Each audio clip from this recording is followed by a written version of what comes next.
Hello guys, నేను ఈ వీడియోలో అయితే జావా ఎలా ఇన్స్టాల్ చేయాలో చెప్తాను. అదేవిధంగా ఎక్లిప్స్ ఐడిఈ కూడా ఎలా ఇన్స్టాల్ చెప్తాను. ఫస్ట్ అయితే ఏదైనా ఒక బ్రౌజర్ ఓపెన్ చేయండి, ఒరాకిల్ జావా అని సెర్చ్ చేయండి. మనకి ఒక వెబ్సైట్ వస్తుంది. ఇక్కడ ఫ్రంట్ వెబ్సైట్ని చూస్ చేసుకోండి.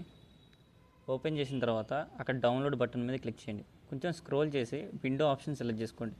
విండోస్ మీద క్లిక్ చేసిన తర్వాత అక్కడ 64 ఇన్స్టాలర్ అని ఉంది కదా, దాని మీద క్లిక్ చేస్తే మనకి జావా డెవలప్మెంట్ టూల్ కిట్ అనేది డౌన్లోడ్ అవుతూ ఉంటుంది. సో ఆ డౌన్లోడ్ అయ్యేంత వరకు వెయిట్ చేయండి. మీరు ఏదైతే డౌన్లోడ్ చేస్తారో ఆ డౌన్లోడ్ అయిన ఫోల్డర్ ఓపెన్ చేయండి. ఓపెన్ చేస్తే మనకి ఇలా ఓపెన్ అవుతుంది జావా డెవలప్మెంట్ టూల్ కిట్. దాన్ని నెక్స్ట్ కొట్టి మళ్ళీ నెక్స్ట్ కొట్టండి. నెక్స్ట్ కొట్టిన తర్వాత ఇది అనేది ఇన్స్టాల్ అవుతూ ఉంటుంది. Java development tool kit install అయ్యేంత వరకు వెయిట్ చేయండి. కొంచెం టైం తీసుకుంటుంది. ఇన్స్టాల్ అయిపోయిన తర్వాత క్లోజ్ చేసేయండి. క్లోజ్ బటన్ చూపిస్తుంది కదా, అక్కడ క్లోజ్ చేసిన తర్వాత మనం నెక్స్ట్ స్టెప్ ఏం చేయాలంటే జావా డెవలప్మెంట్ టూల్ కిట్ యొక్క ఎన్విరాన్మెంట్ పాత్ని సెట్ చేయాలి. సో దీనికోసం మనం అనేది ఏ డ్రైవ్లో అయితే స్టోర్ అయిందో ఆ డ్రైవ్లోకి వెళ్ళాలి. ప్రోగ్రామ్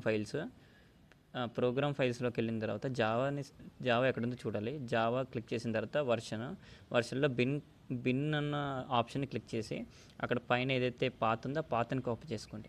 సో మళ్ళీ మీరు ఎన్విరాన్మెంట్ వేరియబుల్స్ అని సెర్చ్ చేయండి. కింద సెర్చ్ చేసిన తర్వాత పైన అక్కడ ఆప్షన్ చూపిస్తుంది కదా, దాని కింద ఎన్విరాన్మెంట్ వేరియబుల్స్ అని ఉంది కదా, అక్కడ మళ్ళీ క్లిక్ చేయగానే సిస్టంలో పాత్ దాని మీద క్లిక్ చేసి ఎడిట్ అని కొట్టండి.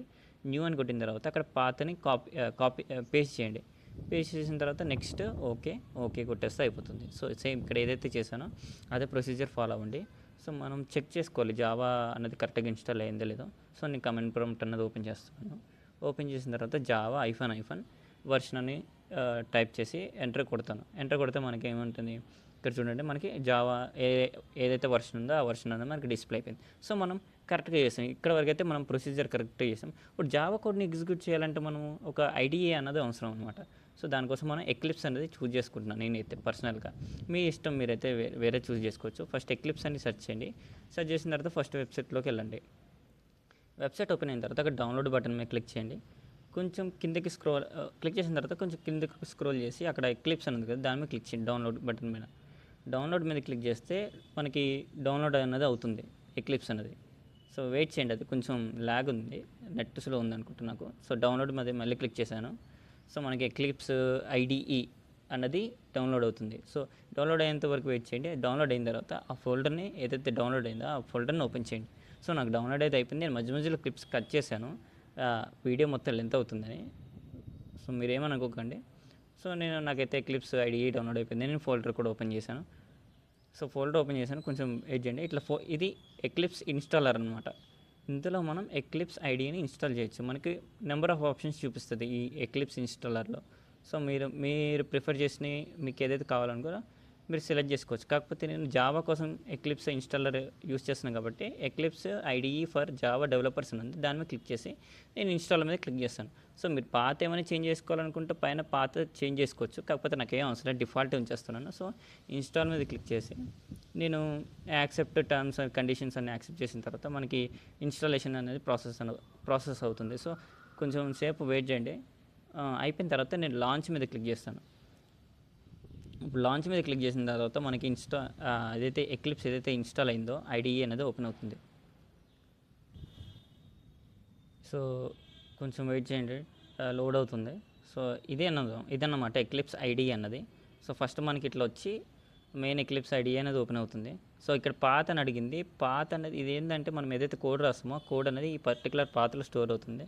సో మీరు చేంజ్ చేసుకోవాలంటే చేంజ్ చేసుకోవచ్చు. నేనైతే ఇది ఉంచేసి అక్కడ ఆప్షన్ ఉంది, దాన్ని టిక్ మార్క్ ఇచ్చాను. ఎందుకంటే అది డిఫాల్ట్ ఆప్షన్లుగా చేయడానికి. అది టిక్ ఇవ్వలేదంటే ప్రతిసారి అడుగుతూ ఉంటుంది. మళ్ళీ అడగకూడదు ఉండాలంటే దాని మీద క్లిక్ చేయాలి. సో ఇది ఇన్స్టాలర్, ఎక్లిప్స్ ఇన్స్టాలర్ అనమాట. నేను ఈ బాక్స్ ఓపెన్ చేశాను. అక్కడ క్రియేట్ ప్రాజెక్ట్ అని ఉంది కదా, దాని మీద క్లిక్ చేయండి. మీకు ఏమైనా ప్రాజెక్ట్ నేమ్ ఉంటే నేమ్ ఇక్కడ ఎంటర్ చేయాలి. ఎంటర్ చేసిన తర్వాత ఫినిష్ మీద క్లిక్ చేయండి. సో నేను ఇక్కడ ఫినిష్ మీద క్లిక్ చేస్తున్నాను. ఇక్కడ ఏమైనా వర్షన్ మీకు చేంజ్ చేసుకోవాలనుకుంటే ఇందులో చేంజ్ చేసుకోవచ్చు. అక్కడ ఆప్షన్ చూపిస్తుంది కదా, నేను మామూలుగా ఏదైతే వర్షన్ ఉందో ఆ వర్షన్ మీద క్లిక్ చేస్తున్నాను. దాని తర్వాత ఫినిష్ కొట్టేసిన తర్వాత మనకి ఏదైతే ప్రాజెక్ట్ నేమ్ వేస్తామో ఆ ప్రాజెక్ట్ పేరు మీద మనకి ఇది వచ్చేస్తుంది. సో అక్కడ సోర్స్ ఫోల్డర్ రైట్ క్లిక్ చేసిన తర్వాత మనం ప్యాకేజ్ అనేది ఇన్స్టాల్ చేయాలి. న్యూలో ప్యాకేజ్ మీద క్లిక్ చేయండి. ప్యాకేజ్ పేరు ఇక్కడ రాయండి. ఏదైతే ప్యాకేజ్ దానికి నేమింగ్ ఇవ్వాలనుకుంటున్నారో ఆ నేమింగ్ రాయండి. రాసిన తర్వాత మళ్ళీ ఫినిష్ కొట్టండి. సో నేను ఇక్కడ ప్యాకేజ్ నేమ్ పెట్టేశాను, ఫినిష్ కూడా కొట్టాను. మళ్ళీ ప్యాకేజీలో మనకి క్లాస్ అన్నది కావాలి. సో క్లాస్ కోసం మళ్ళీ న్యూ, మళ్ళీ క్లాస్ అన్న ఆప్షన్ సెలెక్ట్ చేసుకున్నాం. అక్కడ మనకి కావాల్సిన క్లాస్ పేరు కింద మెయిన్ మెథడ్, మనకి మెయిన్ మెథడ్ కావాలి కోడ్ ఎగ్జిక్యూట్ చేయాలంటే అది టిక్ మార్క్ పెట్టుకొని నెక్స్ట్ కొట్టేసాను. సో ఇది అనమాట మనకి ఇక్కడే మనం మెయిన్ కోడ్ ఎగ్జిక్యూట్ చేస్తాం. కొంచెం చెక్ చేసుకోవడానికి ఫర్ సపోజ్ హలో వరల్డ్ అని ప్రింట్ చేద్దాం. సో system.out.println హలో వరల్డ్ అని టైప్ చేస్తున్నాను నేను. టైప్ చేసిన తర్వాత నేను ఇది కంట్రోల్ S కొట్టేసి కంట్రోల్ S కొట్టగానే ఇదైతే కోడ్ రాసామో సేవ్ అయిపోతుంది. సో పైన అక్కడ గ్రీన్ కలర్ ఆప్షన్ చూపిస్తుంది కదా, ఆ గ్రీన్ కలర్ ఆప్షన్ మీద క్లిక్ చేస్తే కింద అన్నదే అవుట్పుట్ వస్తుంది మనకి. సో చూసారు కదా, హలో వరల్డ్ అని మనకి అవుట్పుట్ వచ్చేస్తుంది. సో ఇంతే గైస్, మనం సక్సెస్ఫుల్గా Java development tool kit install చేసాం. కోడ్ ఎగ్జిక్యూట్ చేయడానికి IDE కూడా ఇన్స్టాల్ చేసాం. సో నెక్స్ట్ వీడియోలో మనం కలుద్దాం. నెక్స్ట్ వీడియోలో మన జావా రిలేటెడ్ టాపిక్స్ ఏమైనా ఉంటే చెప్తాను. Until then by.